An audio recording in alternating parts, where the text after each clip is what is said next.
Hi Pisces, this is Jav. Welcome po sa ating channel. By the way, Pisces, this is your bonus reading.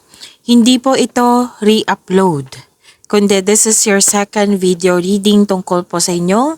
First half of the month of February from February 1 to 15, 2026.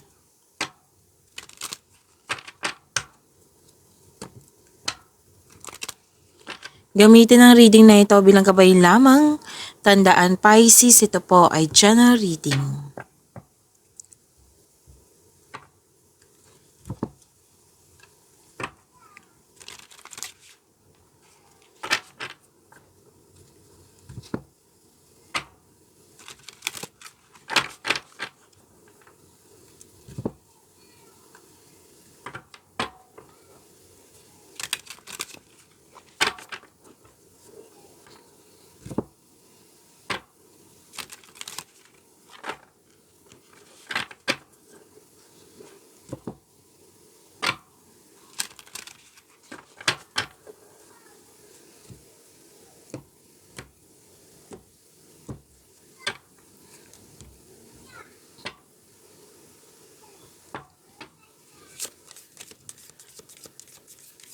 Maraming salamat po sa mga hindi nag-skip ng ads.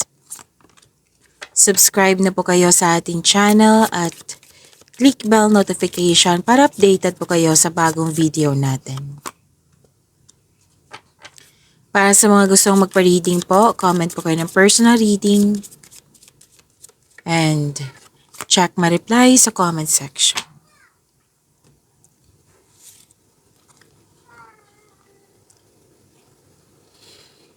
Okay, Pisces, may nakita ako ditong things going your way. Things going your way, may positive opportunities. May nakita nga ako ditong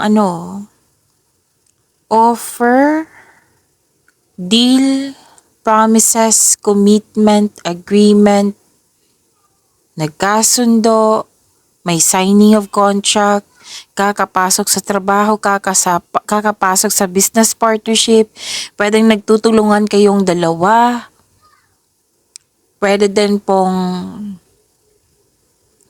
bagong pasok ka sa relasyon or bagong kasal or ikakasal.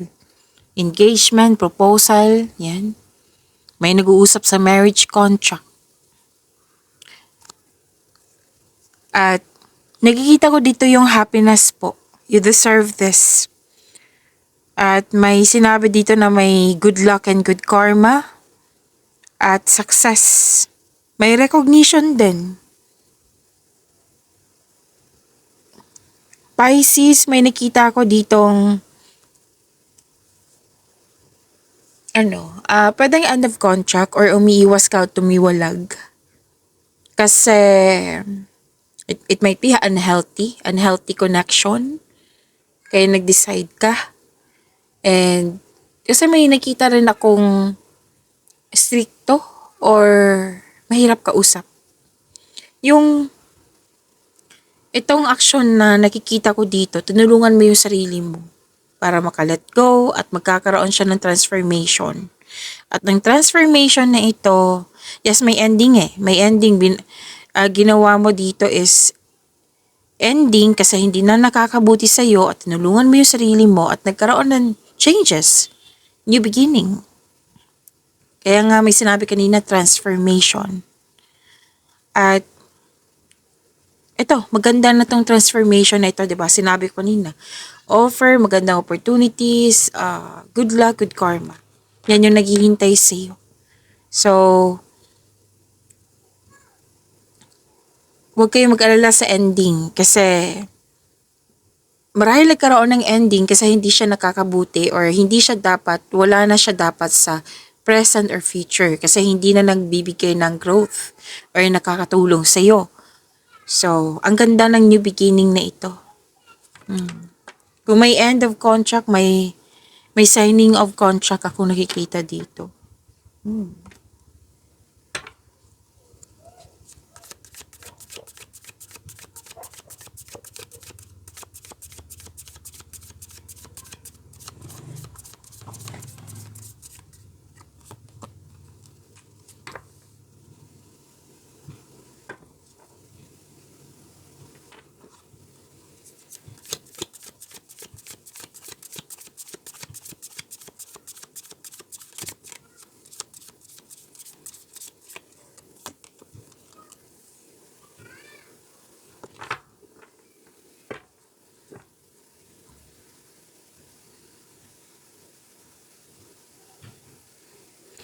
Pisces, may celebration po. Togetherness, pwedeng community ito ha. Oo, pwedeng community, pwedeng busy. Busy ka dito. Party, reunion. May pagdiriwang. Nag-spend time ka sa grupo ng tao. Nag-celebrate. Yung it's time to have fun and focus on spending time with your friends and family kung sino mo tong grupo na nakikita ko dito. And this is also means a stress reliever. May sabi pa nga dito, so pay attention sa mga single dyan, na posibleng sa celebration na ito, di ba, grupo ng tao, sinabi ka sa ding card dito na maaaring matagpuan mo na yung the one through this celebration. Like for example, birthday ng friend mo, na-meet mo yung the one. Oo, may connection. So group date, maaaring celebrate din ng monthsary, anniversary, birthday, or any kind of achievement na na-fulfill, kaya nag-decide kayong i-celebrate ito.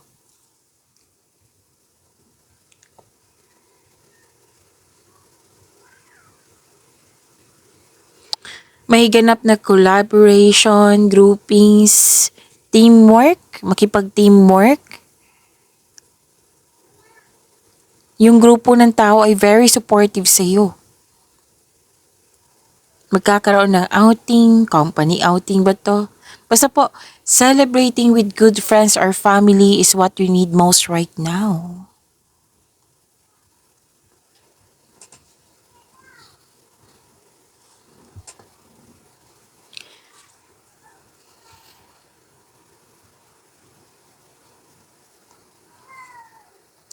So may pagkakaisa, moderation. Wow, may divine timing ha. Serenity, katahimikan. Dalawang card na mismo nagsabi dito, combination of forces, nagtutulungan. May realization din. Ang ganda ng energy na ito, excuse me. Ang ganda ng energy na ito, Pisces, kasi optimism, yung more on positivity. And please know that you are divinely guided. Maaring, di ba may combination of forces, nagtutulungan, may tulong. Kasi, maaring nagbigay ito ng signs sa pamagitan ng isang tao or kaibigan na maaring makatulong sa struggle mo ngayon. Kaya, habaan ng pasensya as the universe goes to work to bring your desires into reality. So, habaan ng pasensya kasi check naman po dito na sinabi ng card mo na your desires will turn into reality. So, kailangan po, assignment nyo, habaan ng pasensya. So, seek balance, kalma lang, create a calm atmosphere.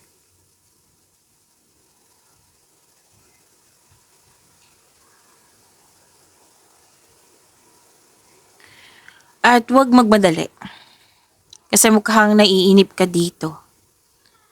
At kung regarding to sa mga single na naiinip, kasi ang tagal nyo na naghintay kay the one, ibibigay po talaga. Sinabi ng card nyo dito na dalawang card kasi nagsabi dito na may tao talagang nakatadhana sa'yo.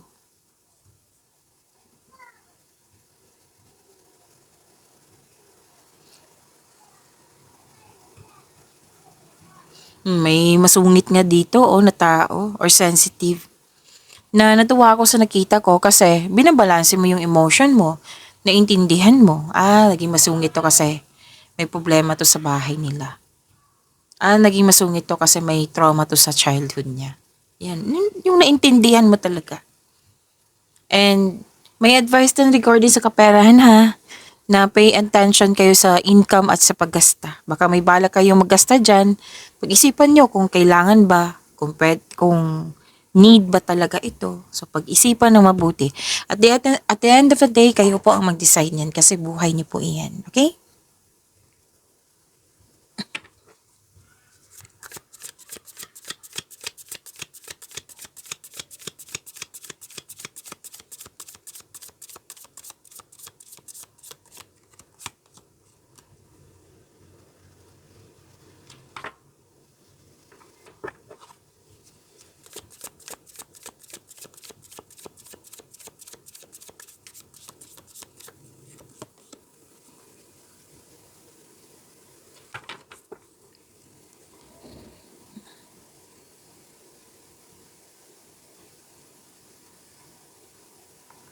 Pisces, andito na po tayo sa career and money nyo.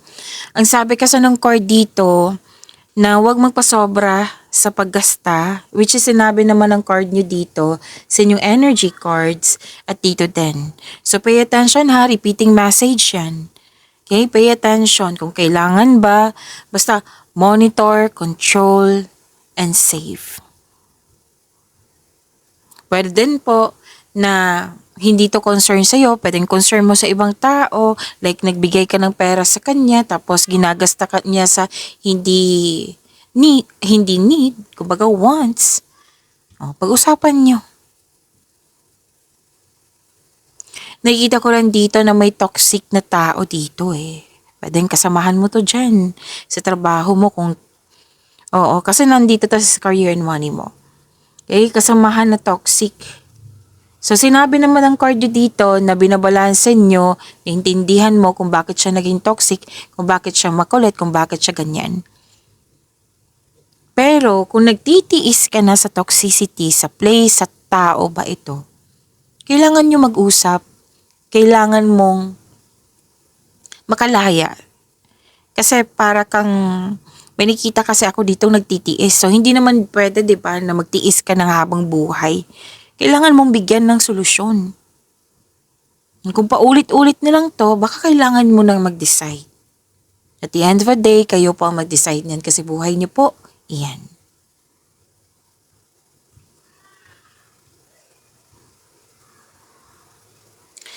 Pwede din nagpasobra ka sa trabaho dyan. Hindi po masamang magsipag sa trabaho. Kailangan talaga magsipag, di ba? So, kailangan niyo pong balansehin. Magkaroon ng sapat na time sa inyong trabaho para hindi ka madaling mapagod. Magkaroon ng sapat na time for yourself, to your family. Our health is wealth. Kapital mo yung katawan mo. So, kailangan ingatan yan. Huwag magpasobra. O, ano kasi to eh, overspend. Overspend sa material na bagay, overspend sa trabaho. So, make it balance. I think gagawin mo to kasi may nakita kong balansa dito.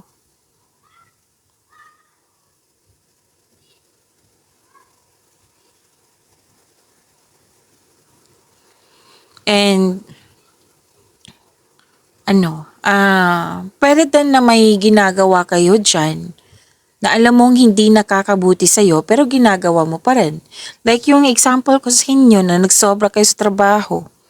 Na alam nyo hindi pwedeng magsobra ka sa trabaho. Kasi mapapagod ka niyan, madadrain ka niyan. Ginagawa mo pa rin. So, yan po. Ang advice kasi ng card dito, make it balance. Kailangan ng freedom. Kailangan ng recovery.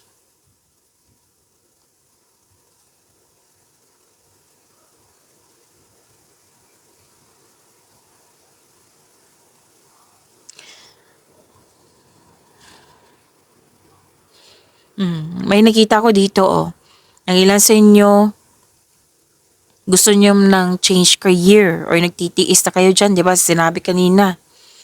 Or baka,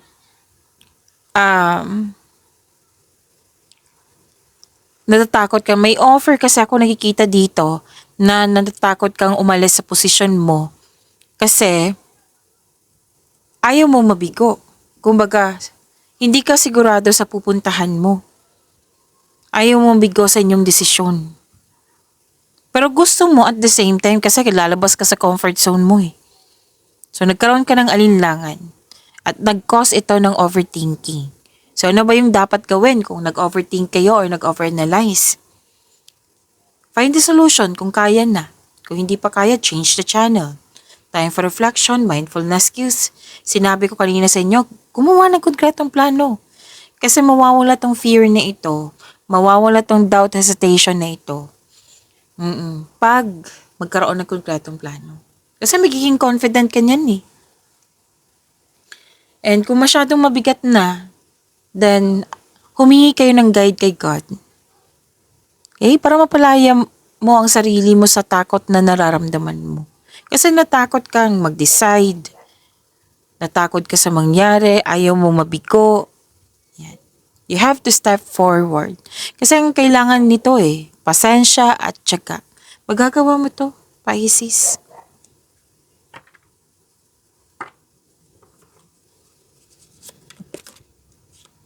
Lumipad.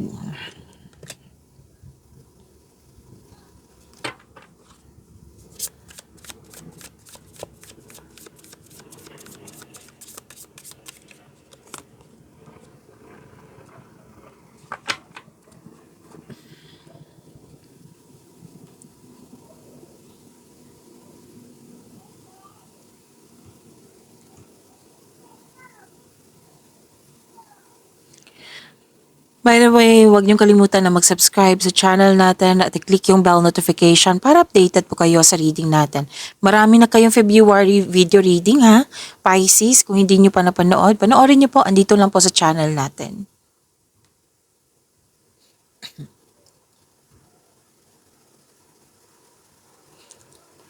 Sa mga single, ideal type niyo po stable na, grounded, and trustworthy. May lumabas din dito, air signs and earth signs. Air signs, Gemini, Libra, and Aquarius. Earth signs is Taurus, Virgo, and Capricorn. Dalawang card mismo nagsabi. So, at least may idea. Sa mga relasyon, sa buhay mag-asawa, sabay-sabay kayo, nagtayo ng trust and stability, ayaw nyo ng away.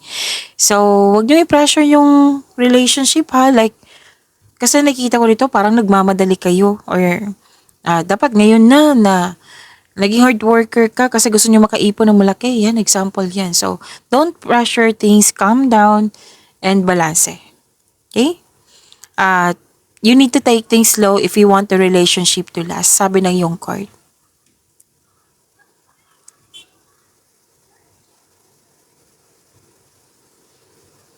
Andito na yung pahinga. Okay.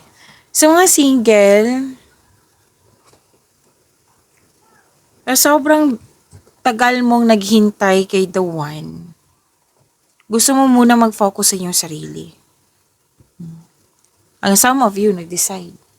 Para sa mga marelasyon, nakaramdam ka ng pagod or stress dahil sa hindi nagkaroon ng pagkakaunawaan. So, nag-decide ang isa sa inyo na mag-put ng space muna para makapag-isip ng mabuti. Kasi 'di ba lahat ng successful sa relasyon may space 'yan. Kasi kung walang space, sakal po iyan. Parati ko 'yang sinasabi sa inyong lahat. So you need to relax, calm down. Dalawang card na mismo nagsabi dito. Kailangan din ng tamang tulog ha, kasi may nakita ko dito nag-overthink ka, kulang sa tulog. Kailangan ng tamang tulog, meditation. Kasi ang pagpahinga po ay nakapagbigay ng increased productivity. Anong tawag nito, mawawala yung anxiety, stress pag sapat na tulog, sapat na pahinga.